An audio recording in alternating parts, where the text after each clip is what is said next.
The city of Rome in Italy was a large power that controlled a giant empire. It was initially called a republic, that is, it was ruled by a mix of elected officials and a popular assembly, which took part in elections and voted on some laws. Later, several wars broke out, and Rome was finally conquered and made into an empire by Augustus in 27 BC.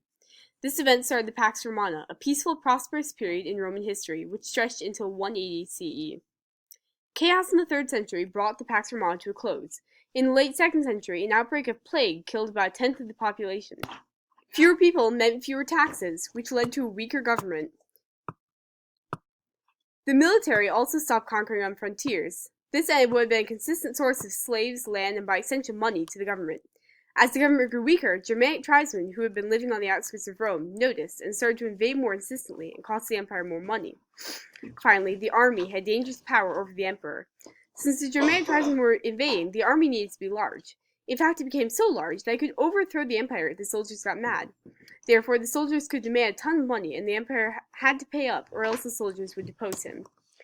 Giving the soldiers more pay became hard for emperors to do. As money for the whole empire ran low, emperors started to raise taxes and debase coinage, or make it out of less valuable alloys. Debasing money caused hyperinflation, meaning that coins were worth less than they were before. Higher taxes were also implemented, meaning people didn't get as much money. Together, these factors made everyone, including soldiers, poor, so the soldiers would continue to demand more money. You can see where this is going. Some emperors did too. To stop the vicious cycle, they tried a different tactic, refusing to pay soldiers more. So the soldiers got mad, and they went into Rome and put their generals on the throne. However, in doing this, soldiers deserted the frontiers they had been guarding, and leaving them open to invasion. Germanic tribesmen then invaded and wreaked havoc on Rome, causing the government to spend more money on defense and wrecking the economy. When Diocletian became Rome's emperor in 284, he saw a struggling nation with decimated agriculture and trade systems, unprotected frontiers, and an uncontrolled military. Therefore, he decided to pass a series of reforms to ease the problems that Rome faced. Diocletian made a few major changes to various aspects of Rome. One of Diocletian's reforms dealt with the army. At this point, the empire faced a serious administrative problem. The paradox with the army was a tough one. If the army was too weak, the empire wouldn't be protected. But if the army was strong, it could pose a threat to the empire, and possibly depose the emperor. Instead of giving the army as much money as it wanted, Diocletian controlled it. He made the army bigger, but split it up by making legions smaller. This measure ensured that individual generals had less power. After the Pax Romana, where the army could afford to be small, nobody was used to being in the military. Since men were reluctant to join, Diocletian recruited from Germanic tribes. Diocletian, power of governors was split in half as well. Instead of one person controlling both the taxes and army of a province, one person controlled each of these. One of Diocletian's most influential reforms addressed the territorial aspect of Roman life. It split the Roman Empire into two parts, the West and the East. Each part had its own administration and its own emperor and assistant emperor. He made this reform so that one emperor would not have to take on the impossible task of ruling over both halves. This reform also made the attacks from Germanic tribesmen easier to deal with.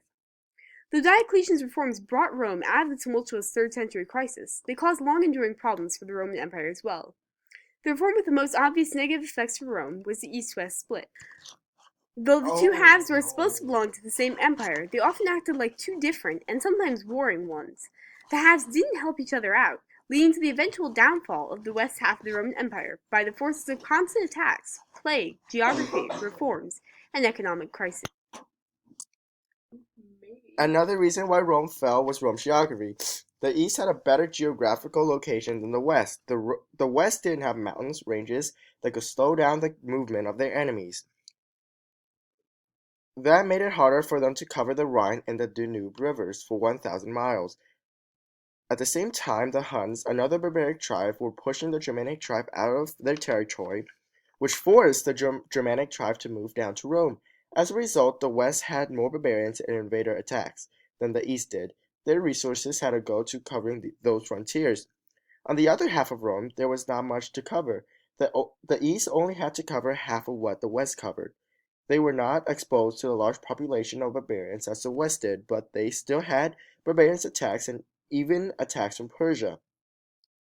At one point, Persia, Arabs, and Slavs were too powerful for the Romans to handle, but they held their grounds and survived. As we know, the West started out having less resources than the East. They lacked material resources and people which led to having internal and military problems. There were so many things they had to cover, but there were little resources. Rebellions were constantly rising, and the government had to spend much of their resources to put them down. Emperors were changing very often, and civil wars were very common. People were unhappy with the corruption of the government and thrown up for grabs. Without the resources needed to put down these rebellions were for good, they just kept rising every now and then. The East had a different story. They had an abundant supply of resources, which allowed them to develop and fix anything they needed. There was not many rebellions, and they had healthy emperors that they could lead and rule. The military was also a problem in the West. The army was missing manpower. Part of the Roman army had to go into putting down rebellions and part into protecting the West from the barbarians. They never had enough for either because they didn't have a source of new recruits. As a result, they had to hire Germanic barbarians and had help from neighboring countries to help. This put a restraint on the West because they can't freely command the army to settle their affairs. The Germanic tribe later on wreaked havoc in the West and caused chaos. While on the East, manpower wasn't a problem. They could get new recruits from Thrace and Anatolia, which the East was controlling. This means that they didn't have to hire the Germanic tribes. With what the West were given, it was especially hard for them to overcome these challenges, while everything needed for running an empire was abundant to the East. The economy of the Western Empire was particularly fragile and declining due to the previously mentioned military reforms and geography, but mostly it was because of the constant raising of taxes and the inflation and debasement of currency. The army would demand the government for more and more money. This was to combat the threat of Germanic tribesmen that were very persistent. The emperors had to create more coins to pay. However, by paying more coins, the value of them would decrease. This was inflation. Although the value of coins declined, the wages of the people stayed the same, meaning that they were actually worth less. The debasement of coins fed into hyperinflation and was shown by the precious metal of coins. At the time, coins were the main currency and they had a certain amount of gold, silver, or bronze. Every time the emperor changed the value of coins, he also changed the amount of precious metals. Lowering the amount of precious metals in a coin is called debasement. The debasement of coins caused there to be more coins, but with less value. Therefore, the prices of commodities had to be raised in order for sellers to make a profit. The problem was that peasants and workers didn't have their wages. The amount they got paid was the same even though